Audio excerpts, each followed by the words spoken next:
بسم اللہ الرحمن الرحیم۔ آج کی ویڈیو ایک ایسی پاک باز خاتون کے بارے میں ہے کہ جن کو ہمارے پیارے نبی حضرت محمد صلی اللہ علیہ وسلم نے 4 عظیم عورتوں میں شامل کیا ہے۔ وہ 4 عظیم ہستیاں حضرت خدیجہ سلام اللہ علیہا، حضرت فاطمہ سلام اللہ علیہا، حضرت مریم سلام اللہ علیہا اور حضرت آسیہ سلام اللہ علیہا ہیں۔ آئیے بات شروع کرتے ہیں۔ فرعون کی شادی سے فرعون مصر نے ریان بن ولید کی پوتی حضرت آسیہ کو شادی کا پیغام بھجوایا۔ یاد رہے، ریان بن ولید وہی بادشاہ تھا جو حضرت یوسف علیہ السلام کے دور میں تھا، اور وہ حضرت یوسف پر ایمان بھی لایا، اور اس نے حضرت یوسف کو عزیز مصر بھی بنا دیا۔ خیر، جب حضرت آسیہ کو فرعون نے شادی کا پیغام دیا تو یہ ان کے والد اور حضرت آسیہ کو بھی ناگوار گزرا، کیونکہ فرعون مصر پہلے دن سے ہی ظلم و بربریت کے لیے مشہور تھا۔ لیکن فرعون نے اپنی بادشاہت کے زور پر جبراً حضرت آسیہ سے شادی کر لی اور دھمکی دی کہ اگر یہ شادی نہیں کریں گی تو آپ کے والدین کو قتل کر دیا جائے گا۔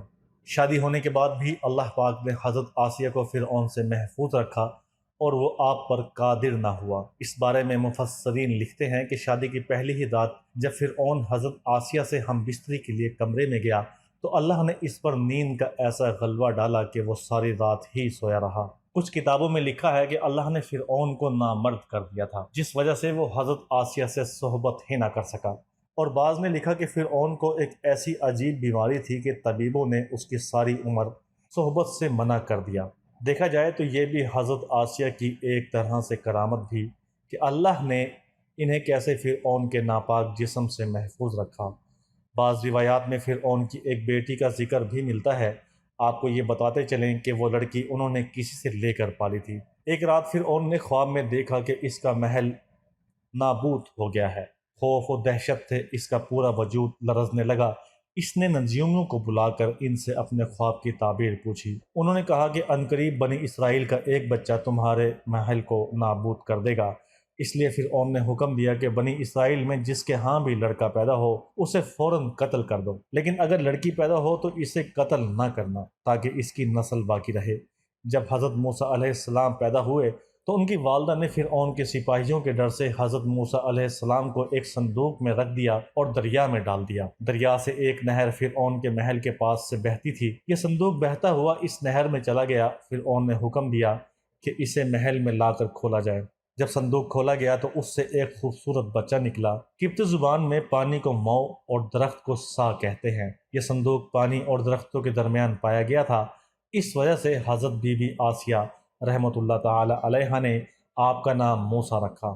حضرت آسیہ نے جب حضرت موسیٰ کے چہرے پر نور دیکھا تو انہوں نے حضرت موسیٰ کو اپنا بیٹا بنا لیا اور فرعون سے کہنے لگی، یہ بچہ میری اور تیری آنکھوں کی ٹھنڈک ہے، اسے قتل نہ کرو۔ لیکن نامرد فرعون کہنے لگا، اسے تم رکھ لو، مجھے اس کی کوئی حاجت نہیں۔ حضرت محمد صلی اللہ علیہ وسلم نے فرمایا، اگر آسیہ کی طرح فرعون بھی اس بات کا اقرار کرتا یہ بچہ اس کی آنکھوں کی ٹھنڈک ہے تو ضرور اللہ پاک اسے ہدایت عطا فرما دیتا جیسے آسیہ کو عطا فرمائی۔ حضرت آسیہ سلام اللہ علیہا کو اللہ پاک نے قرآن میں عورتوں کے لیے نمونہ بھی قرار دیا ہے۔ حضرت آسیہ شادی کے پہلے دن سے ہی فرعون کے ظالمانہ اور کافرانہ اقدامات کے خلاف پہاڑ بن کر کھڑی رہیں۔ حضرت موسیٰ نے جب اعلان نبوت کیا اور جب محل میں جادوگروں سے مقابلہ کیا تو یہ دیکھ کر حضرت آسیہ حضرت موسیٰ پر ایمان لے آئیں۔ ایمان لانے کے بعد کافی دنوں تک انہوں نے اس بات کو فرعون سے چھپائے رکھا، لیکن جب فرعون نے خدائی کا دعویٰ کیا اور لوگوں سے خود کو سجدے کروانے لگا تو پھر حضرت آسیہ کھل کر میدان میں آ گئی اور فرعون کے اس عمل کی سخت مخالفت کی۔ جیسے ہی فرعون کو پتہ چلا کہ میری بیوی بھی موسیٰ کے خدا پر ایمان لا چکی ہے تو اس نے حضرت آسیہ پر بھی ظلم ڈھانا شروع کر دیے۔ روز دن اور رات ان کو مختلف اذیتیں دینے لگا۔ فرعون جیسا کافر شوہر بھی ان کے ایمان کو متزلزل نہ کر سکا، لیکن فرعون نے بہت زیادہ کوششیں کی تاکہ کسی نہ کسی طرح انہیں راہ راست پر منحرف کر دے، لیکن وہ ایسا نہ کر سکا، اور آسیہ بھی اس کی تمام کوششوں کو ناکام بنا کر صرف خدائے واحد کی عبادت میں مصروف رہیں۔ حضرت موسیٰ علیہ السلام کے چاہنے والے فرعون کے سپاہیوں کے ہاتھوں ظلم و ستم کی بھینٹ چڑھ رہے تھے اور انہیں بے دردی کے ساتھ قتل کیا جا رہا تھا، یہاں تک کہ فرعون نے حضرت موسیٰ علیہ السلام پر ایمان لانے والے ایک شخص کو، جسے قرآن کریم نے مومن آل فرعون کے نام سے یاد کیا ہے، بڑی ہی بے دردی سے قتل کر دیا۔ جس کے بعد آسیہ کے صبر کا پیمانہ چھلک اٹھا اور کھلم کھلا فرعون کی مخالفت کرنے لگیں۔ فرعون جو غضب کی آگ بھڑک اٹھی اور اس نے اپنی زوجہ آسیہ کو بہت ہی دردناک طریقے سے اذیتیں پہنچائیں۔ اس ظالم نے ان پر بڑے بڑے عذاب کیے اور ان کو بہت زیادہ مار اور زود و کوب کیا اور چمیکھا کر دیا، یعنی 4 کھونٹیوں میں آپ کو گاڑ دیا۔ حضرت آسیہ رضی اللہ تعالی عنہ کے چاروں ہاتھوں پیروں میں لوہے کی کیلیں ٹھوک کر چاروں کونوں میں اس طرح جڑ دیا کہ وہ ہل بھی نہیں سکتی تھی، اور بھاری پتھر آپ کے سینے پر رکھ کر ان کو ریت پر دھوم میں لٹا دیا اور پانی بند کر دیا۔ اللہ اکبر!